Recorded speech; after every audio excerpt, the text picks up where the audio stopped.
Nous sommes une délégation du caucus des élus nationaux de la ville de Kinshasa. Nous avons répondu à l'invitation du président de la République de se faire consulter parce que nous avons pensé que c'était une bonne chose pour notre nation. Nous avons échangé avec le président de la République. Malheureusement, nous ne pouvons pas divulguer le contenu de nos messages ou de nos échanges avec le président de la République devant la presse. Et là, il a été décidé par nous de lui faire nos propositions en rapport avec la réalité que nous vivons dans l'hémicycle à l'Assemblée nationale. Et nous attendons que lui-même puisse se décider parce qu'il s'agit d'une consultation. Donc, ce n'est pas la décision que nous sommes venus communiquer au chef de l'État. Il nous a consultés, on a répondu à ces questions. Le souci du chef de l'État, ce n'est pas de requalifier la majorité.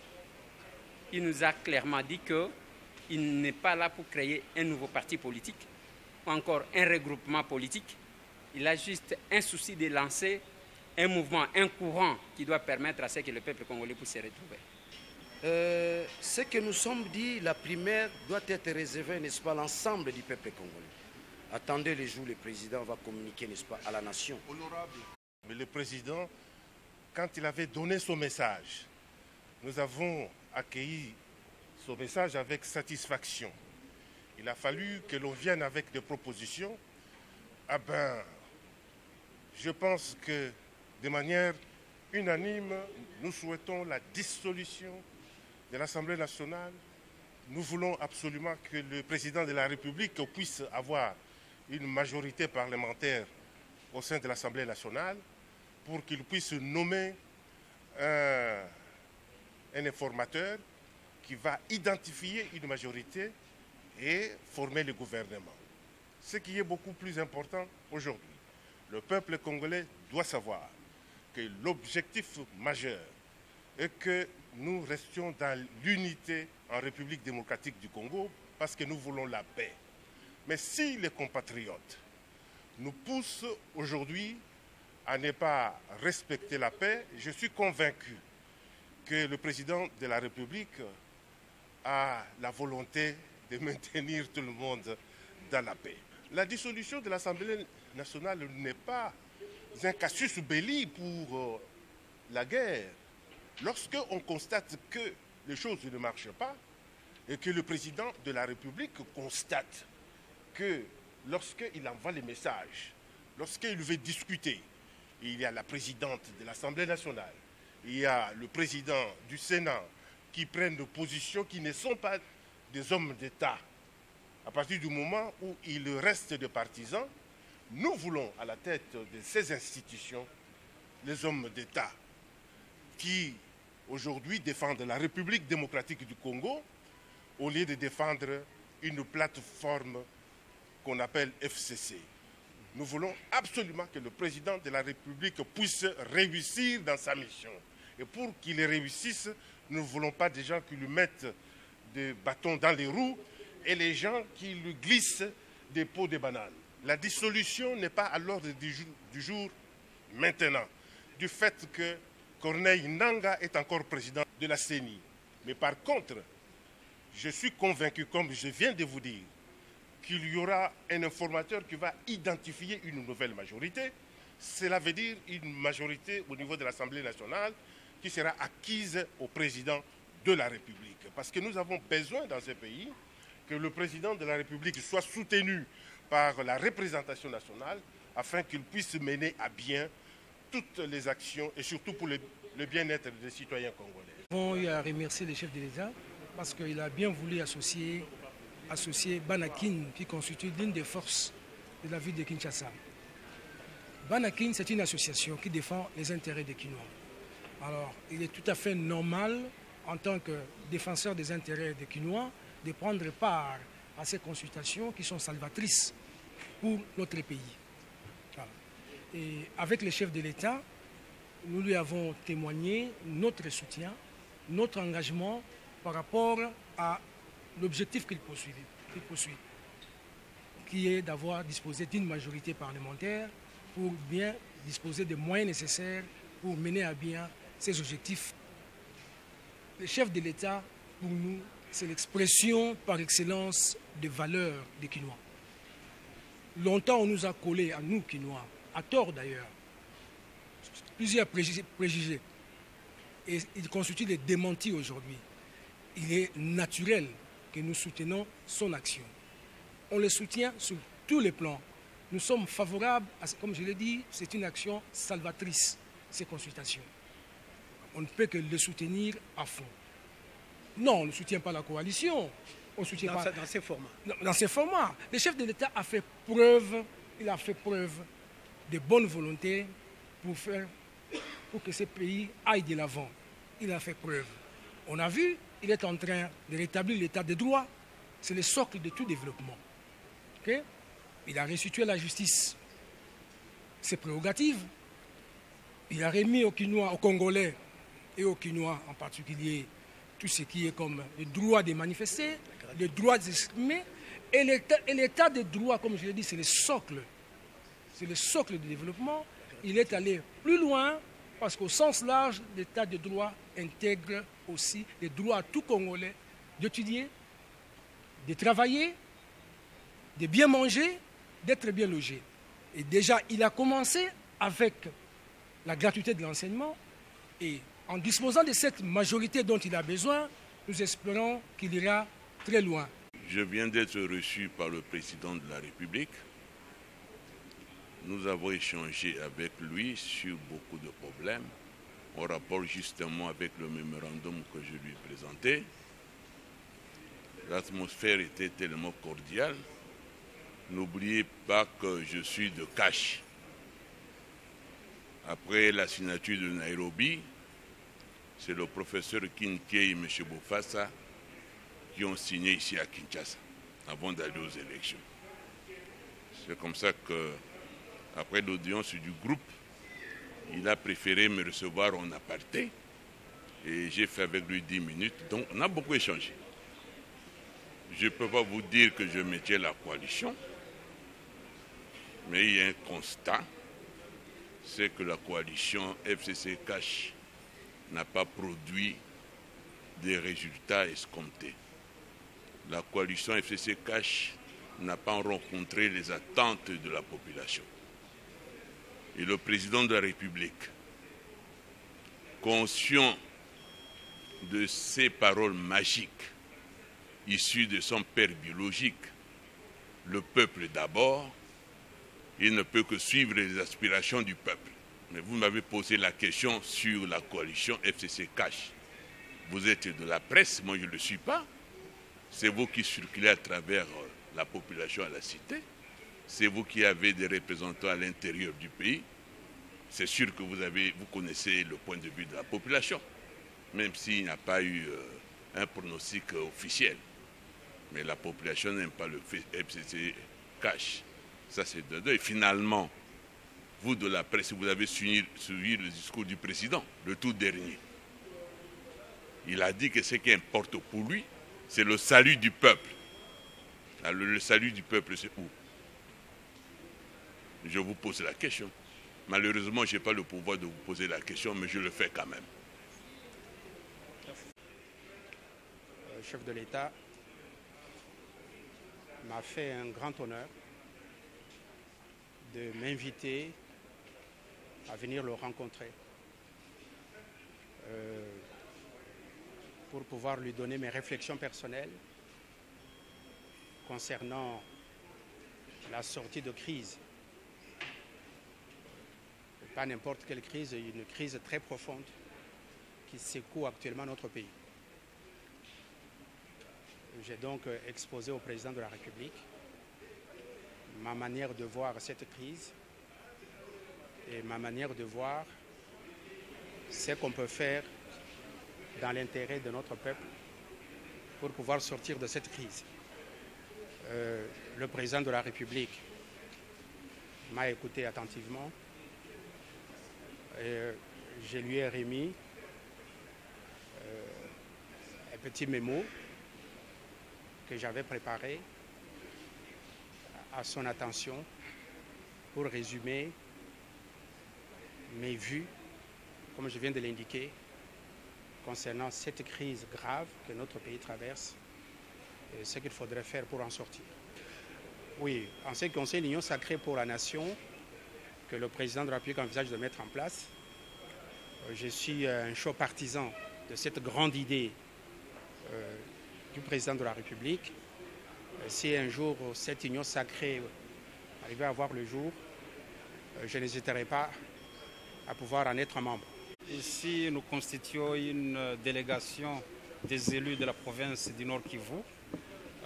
Il y a des élus de Goma, des élus de Massissi, et moi-même qui suis d'ailleurs originaire de Rutshuru, même si en tant que sénateur je représente toute la nation.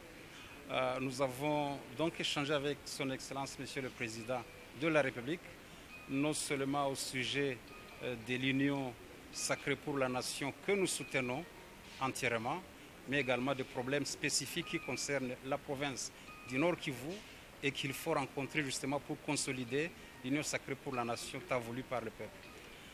Nous considérons que l'expérience passée a fait ses limites, a montré ses limites, et qu'il est important qu'une nouvelle majorité parlementaire soit reconfigurée, puisse se reconfigurer de telle sorte que le chef de l'État et tout son gouvernement puissent travailler dans une ambiance apaisée, une ambiance constructive dont le pays a besoin. Il y a des mécanismes à la fois juridiques et politiques. Je pense qu'on pourra certainement, pour ceux qui le voudront, nous aurons l'occasion de développer ces sujets. Recommencez, madame. Moi, c'est madame Marie Mokaombo, vice-gouverneur de la province du Nord Kivu. Puis nous venons d'être avec le chef de l'État au nom de tous les vice-gouverneurs de notre pays. Nous soutenons toutes les actions que le chef de l'État est en train de mener. Parce que ça va créer une paix durable dans notre pays. Nous avons beaucoup discuté par rapport au développement de notre pays et nous a promis et il a gardé confiance en nous, c'est pourquoi il nous a invités ici.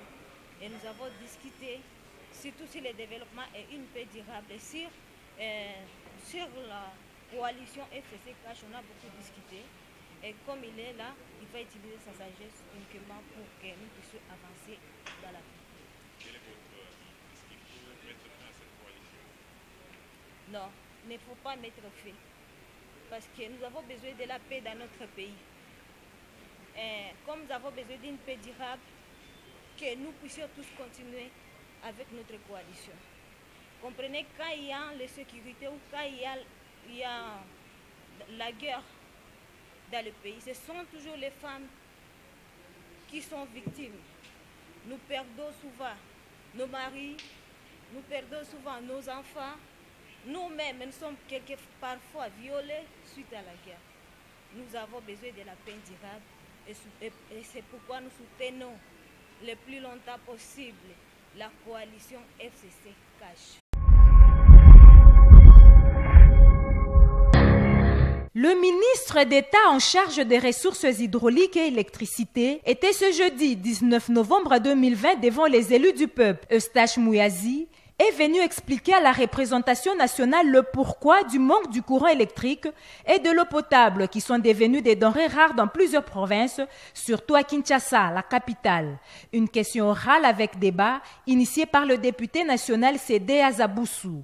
Après avoir circonscrit l'état de la question, notamment les difficultés qu'éprouve la Régie des eaux et la SNEL pour desservir la population, le ministre Eustache Mouyazi, qui s'attendait au débat général des députés, a été finalement exempté par la motion incidentielle du député Alfred Maïcha. Il y ressort de la lecture combinée des dispositions des articles 168 et 183. Il ressort des dispositions, de la lecture des dispositions de ces deux articles que, entre autres moyens d'information de l'Assemblée nationale par le gouvernement, figure notamment la question orale avec débat, comme c'est le cas, et l'audition en commission. Notre auguste Assemblée ne peut pas mettre en mouvement les deux moyens au même moment, étant donné que la commission n'a pas encore vidé sa saisine. Au terme du vote à main levée, la plénière a renvoyé la matière à la commission aménagement du territoire et infrastructure. Cependant, à sa sortie, le ministre d'État Eustache Mouyazi n'a pas manqué de rassurer la population concernant la fourniture en eau et en électricité en fin d'année.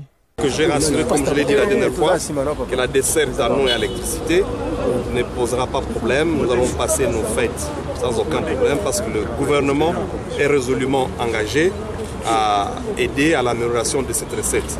Quant à la question orale et écrite, les travaux continuent en commission, la commission infrastructure et aménagement du territoire de l'Assemblée nationale. Et je reviendrai quand la commission aura présenté les rapports à la plénière. Le protocole d'accord signé entre l'Égypte et la RDC dans le secteur de l'électricité vers sa concrétisation. La délégation du ministère des Ressources hydrauliques et électricité en mission en Égypte a fait la ronde de quelques sociétés du groupe EGEMAC pour son agrément en tant que fournisseur des équipements électriques en RDC. 3 sociétés ont été visitées, à savoir XD EGEMAC, une société chinoise d'une expérience approfondie dans la fabrication des équipements électriques, notamment les cellules de distribution, la parafoudre et transformateurs haute tension jusqu'à 500 kV. Dans la même optique, Shint EGEMAC, une autre société chinoise expérimentée dans la fabrication des équipements électriques de basse et moyenne tension, a été également visitée. Et puis viendra le tour de EGEMAC, la société mère. Créée en 1970, cette société que patronne l'ingénieur Meda Ramadan Ali, avec 40 ans d'expérience, est spécialisée dans la fabrication des équipements électriques haute tension, de cellules de distribution, des anneaux modulaires et cabines compactes avec transporteur jusqu'à 2000 ampères. Il y a lieu de noter que lors de cette mission, les experts ont eu le privilège d'assister au montage de 2 cabines compactes destinées à la SNEL SA. Ceci entre dans le cadre de la promesse faite lors du séjour de la délégation égyptienne en RDC. Une mission très bénéfique pour la RDC car une fois le marché conclu, le groupe EGEMAC pourra installer son atelier d'assemblage des équipements, une première en RDC qui pourra à son tour fournir les équipements électriques, mais aussi aux pays environnants. En outre, l'installation effective du groupe EGEMAC favorisera l'accès rapide à l'énergie par la population, occasionnant la croissance socio-économique du pays, avec effet d'entraînement dans les pays environnants.